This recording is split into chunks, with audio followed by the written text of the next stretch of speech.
Hello everyone, welcome to my channel UPSC let's do it together. So guys, हमने दो part हम लोग अभी तक देख चुके हैं। फर्स्ट पार्ट में हमने बेसिक देखा था कि 3 पार्ट्स होते हैं इस एग्ज़ाम में। प्री जो है वो हम डिस्कस कर चुके हैं अच्छे से, और उसका सिलेबस भी हम लोग डिस्कस कर चुके हैं। फिर जो हमारा मेन एग्ज़ामिनेशन आता है, इसके पेपर को आज हम डिस्कस करेंगे। बट जो हमारे ये इनका सिलेबस है, ये बहुत ज़्यादा वास्ट है, तो इनके लिए तो एक एक वीडियो बनेगी।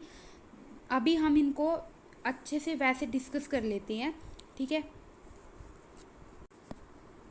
कि ये कितने मार्क्स के होते हैं और कैसे कैसे होते हैं। सो स्टार्ट करते हैं।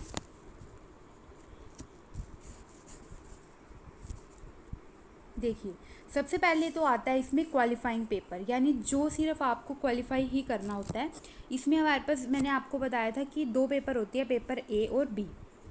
फर्स्ट जो पेपर है ए, इसमें आपको इंडियन लैंग्वेज जो है वो चूज़ करनी पड़ती है, ठीक है। तो ये फर्स्ट जो है ये इंडियन लैंग्वेज का पेपर होता है। सो इसमें आपको लैंग्वेज सेलेक्ट करनी पड़ेगी, जो भी लैंग्वेज का आप पेपर देना चाहते हैं। सो यहाँ पे आपको दिख रहा होगा कि कौन कौन सी लैंग्वेजेस जो हैं आपके पास, इनमें से आप लोग सिलेक्ट कर सकते हैं, ठीक है,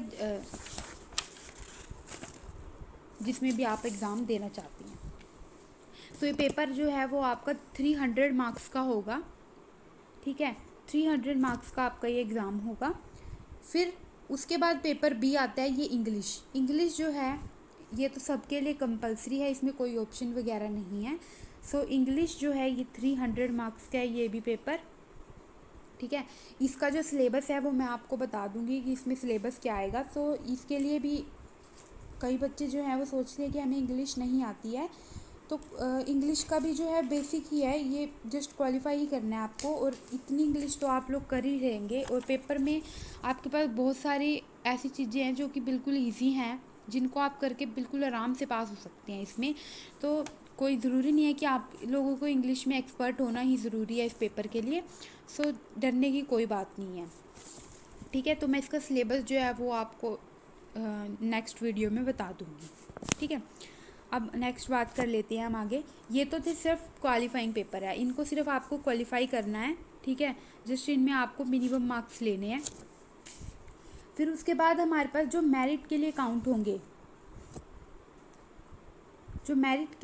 होंगे, उसमें है पेपर 1, जो कि एसए का पेपर है, ठीक है। एसए तो मैं आपको बता ही चुकी हूँ कि एसए में कुछ भी टॉपिक आ सकता है, इसका कोई पर्टिकुलर सिलेबस नहीं है। सो ये 250 मार्क्स का होगा आपका। फिर है जनरल स्टडीज़ वन में आपको जो क्वेश्चंस आएंगे वो Indian heritage, culture, history and geography of the world and society. यहाँ से आपके इसमें ये जो है पेपर आएगा, ये भी 250 मार्क्स का है, ठीक है। हाँ, एक बात और, जो प्री था हमारा वो एमसीक्यू टाइप था, बट जो मेन है हमारा ये आपका रिटर्न होगा सारा पेपर, ठीक है। इसमें कोई एमसीक्यूज़ नहीं है, इसमें आपके क्वेश्चंस आएंगे, जिसके लिए आप लोगों को क्वेश्चंस की प्रैक्टिस होनी चाहिए। सो आप लोग जितनी ज़्यादा आंसर राइटिंग की प्रैक्टिस करेंगे, उतना ही ज़्यादा मेंस में आपके अच्छे मार्क्स आएंगे। So answer writing is very very very important.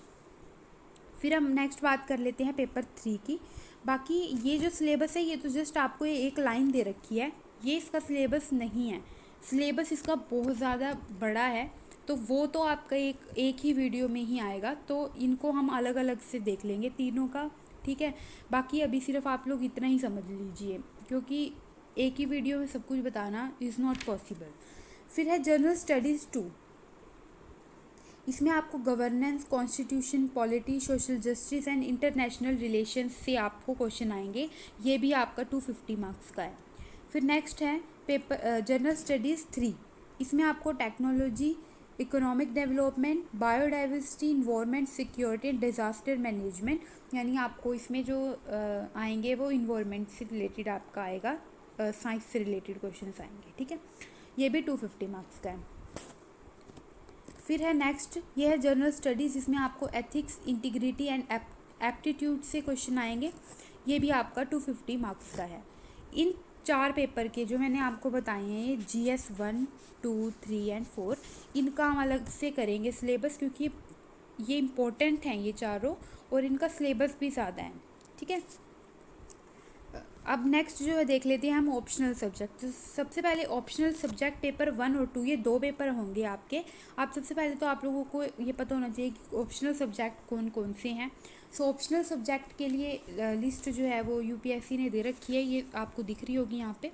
इनमें से आप लोग कोई भी एक सब्जेक्ट चूज़ कर लेंगे जो भी आपको एज ऑप्शनल लेना है, ठीक है। उसी के ही आपके 2 पेपर होंगे, ठीक है, बट सिलेबस अलग होगा, सब्जेक्ट एक ही चूज़ करेंगे आप। जैसे कि मान लीजिए अगर आप लोग हिस्ट्री चूज़ करते हैं, ठीक है, तो हिस्ट्री के ही ये दोनों पेपर होंगे, बट दोनों का सिलेबस अलग होगा, ठीक है। तो ये आपका ऑप्शनल होता है। तो आप लोग देख लेना कि आप लोगों को कौन सा ऑप्शनल जो है वो लेना है। ये भी 250 और 250 मार्क्स के होंगे आपके। अब जो इनका सब टोटल हो जाता है वो हो जाता है 1750 मार्क्स का, ठीक है। ये मार्क्स प्लस मैंने आपको बताया था कि आपके इंटरव्यू के मार्क्स दोनों को कंबाइन करके आपकी फाइनल लिस्ट बनती है। तो ये आपका हो गया मेंस में। मैंने आपको पेपर अच्छे से बता दिए हैं कि किस तरह से पेपर होते हैं, ठीक है। बाकी जो जो चीज़ें रह गई हैं सिलेबस वगैरह वो आपको अलग अलग पार्ट्स में ही आएंगे ये सारा, ठीक है। तो वो आप देखते रहना, वो आता रहेगा, ठीक है। बाकी बेसिक नॉलेज आप लोगों को अब हो चुकी है कि क्या होता है, कितने पेपर होते हैं, ठीक है। अगर हम इसको फटाफट से सम अप कर दें तो हमारे क्वालिफाइंग पेपर होते हैं, क्वालिफाइंग पेपर होते हैं 2, ए और बी। ए और बी, ए जो है आपका वो लैंग्वेज का पेपर है, बी इंग्लिश का पेपर है। ये हमें सिर्फ क्वालिफाई करने हैं, ठीक है। इनके आपके मेरिट लिस्ट में मार्क्स नहीं जुड़ेंगे। फिर अगर हम बात करें मेरिट लिस्ट के जो पेपर है उसमें आपके पास फर्स्ट पेपर होगा आपका एसए का, फिर GS 1, 2, 3 एंड 4, ठीक है। GS 1, 2, 3, 4 ये 4 पेपर होंगे आपके। उसके बाद आपके 2 होंगे ऑप्शनल के, ऑप्शनल पेपर 1 और ऑप्शनल पेपर 2। तो ये आपके सारे मेंस के एग्ज़ाम हैं। मेंस के सारे एग्ज़ाम आपके जो होंगे वो रिटन होंगे, MCQ टाइप नहीं होंगे। प्री के दोनों पेपर MCQ टाइप हैं, मेंस के दोनों सारे पेपर आपके रिटन होंगे। तो आपको आंसर राइटिंग की ज़्यादा से ज़्यादा प्रैक्टिस करनी है, तभी आप लोग इसको कर पाएंगे। तो आई होप आप लोगों को ये सारा क्लियर हो गया होगा। तो इसका नेक्स्ट पार्ट भी जल्दी ही आएगा। So please like, share and subscribe to my channel and thank you so much. And अगर आप लोगों को कोई भी डाउट है तो आप लोग प्लीज़ कमेंट कर सकते हैं and I will reply. Thank you.